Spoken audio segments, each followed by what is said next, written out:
Hello everyone, you're in the office with Joseph Skoda. Today I want to talk to you a little bit about inspiration. What causes it? Why do you need it? Is it really that important? Well, basically most of us wake up in the morning with hopes of something to inspire us so we can have a great day. You know, a lot of us are not really self-motivated. We need an accountability partner or something not necessarily to live for, but something to show for everything that we're doing in life. So, what really does inspire you? Is it your children?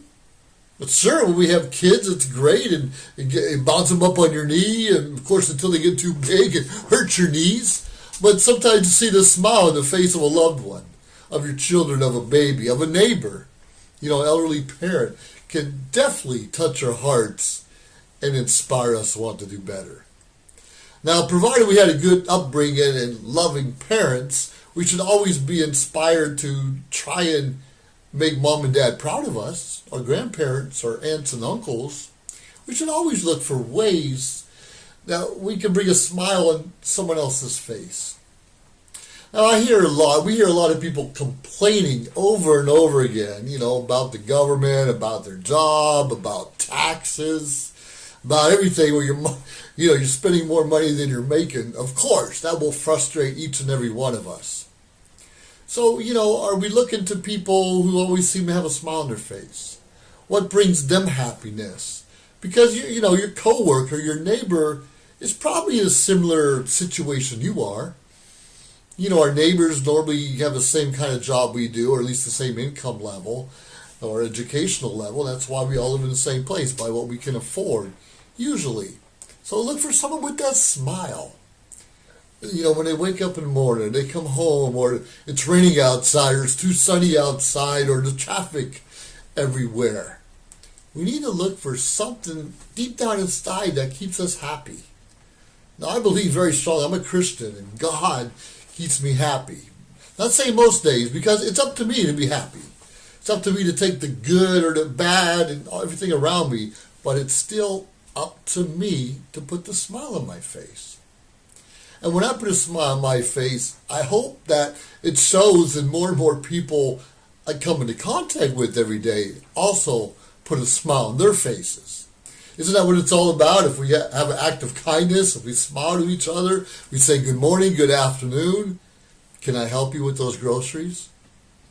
Sure, life can be tough and stressful, and if you live in California like I do, or any major city, the traffic out there, there's a lot of traffic jams and accidents, and when you have the different seasons, winter or even heavy rains, there's a lot of accidents on the roads. Sure, so slow down. It's foggy outside, slow down. It's dark outside, slow down, and put your headlights on. Your headlights aren't necessarily for you to see, but for everyone else to see around you. You want to have something inspire you, something that makes you happy, then do what's right. Use your turn signals. Don't turn on your brights, but use your headlights when you're supposed to. Don't tailgate. And just be a kind person. Now, don't get me wrong. Don't let anyone take advantage of you. That's kind of crazy. And sometimes we do that. We often just let people walk all over us so we can always be the peacemaker. But I want to talk to you more and more about inspirations. Sometimes people wake up to a plant, maybe a plant like this, and brings a smile to their face. Or a flower that maybe has a special scent that brings you. Behind me, there's a fish aquarium. There's a bunch of fish in there. They don't necessarily bring me as much joy as a dog or cat would, or a person, but it's still fun to watch them smile when you feed them. And I think most of us smile when we're fed. So maybe food inspires you. Like I said, maybe someone kind, someone successful, a loved one can give you the inspiration, make you wake up in the morning. If you're a Christian, God has a big part of that. But deep down inside, it's not us to inspire us, but it's our job, kind of our obligation, to find someone or something out there that helps make our life a better place. Now, when you're inspired, you're smiling, you can inspire others. You can show them there's a reason to live. And often we hear about suicides each and every day, even American veterans at the tone of 20 to 22 suicides each and every day from our military veterans. Because of the stress, because they feel that the government let them down, because they feel the neighbor let them down, they can't find employment, the medical issues, the illnesses, the post-traumatic stress. But when we're smiling, when we're giving a helping hand, when we're saying, hey, I feel for you, maybe I don't understand everything you went through, but come on over. Let's have lunch together. Let me buy you a beer. And beer is not always the best way to go if somebody having, some psychological issues, but what's wrong with having a sandwich or going for a walk in the park or just lending that listening ear?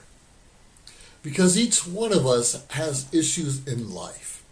Our journey's up and down like roller coasters. Some days you have great days, nothing can go wrong, and other days, nothing can go right. Just yesterday, I was late for a very important meeting, and it was my meeting. Those kind of things happen sometimes. You smile, you laugh at yourself, apologize when need be, when need to, but we're all responsible for our actions. Good, bad, the ugly, we are all responsible for our actions. We're still going to have good days ahead of us. We're still going to have bad days ahead of us, but it's up to you and I how we're going to perceive that. What are we going to do with that day? Are we going to make a difference? Are we going to show our children that it's okay to be pissed off or upset every day if things don't go right? Come on. We can do better than that, and we need to look for that silver lining everywhere around us. And it is around us. There are opportunities each and every day. Now, I understand that a lot of us have illnesses, sicknesses, can't move around like we used to. Maybe legs. Like I walk with a limp sometimes due to my disabilities. A lot of us have those issues. But we can't let that or even blindness or hearing loss take away from our spirit of freedom, our spirit of happiness. We can't let things put us down. We need to look for something happy. Now, I encourage everyone very strongly to find a good book. A good book. I'm more into self-development and leadership books. Who Stole My Cheese? How to Win Friends and Influence People. Or what about Rich Dad, Poor Dad? Those are great books among many, many others. And maybe you read it once, read it again. Just like your Bible. Maybe you read it once. Hopefully you read it at least once. And I know the Old Testament's a little difficult to get through. But go through it again. And we should try to read the Bible on a regular basis. And I don't, but I do open it several times a week. I normally get the daily bread that a lot of churches have and go through different passages each and every day. And that brings inspiration. That brings happiness. And that brings hope that there's more out there when we're off this earth, off this earthly planet. There's more out there for us. So understand, life is short. And it's sad. We see a lot of people die in their 20s, 30s, 40s, and a lot of those are veterans, like I mentioned. But if you and I would just go out there and listen, buy a sandwich, just talk to them, let them know it's going to be all right. Life is tough, but we're in this journey together. Don't let anyone bring you down, because you and I are responsible for our own happiness. And if we let negative people keep pushing us down, push us to the side, demean us, that's on you, and that's on me. So stop letting people push you over. And if it's a family member, a friend, walk away. They're not really a friend. I understand if you're married to them, it's a little more difficult to run away. But you and I have to stand our ground and say, hold on, talk to the hand. I don't want to hear all that negative in my life. I'm choosing to be happy. If you don't want to be happy with me, then you go that way, and I'm going to go this way. But let's face it, life's too short to be frowning and sad and pissed off all the time. Go out there, smell some flowers. Go for a walk. Take that plant with you.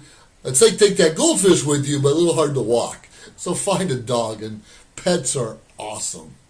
And if you have a dog or a cat or any other animal, and they're like pooping in someone's yard, It's kind of your responsibility to clean up after your pet, your animal, and your children. It's our responsibility. But our animals, our pets, our children bring us a lot of happiness. But it's still our responsibility to clean up, show them love and care, and be kind to one another. This has been In the Office with Joseph Skoda. Find something that inspires you. Have yourself a wonderful day. Bye.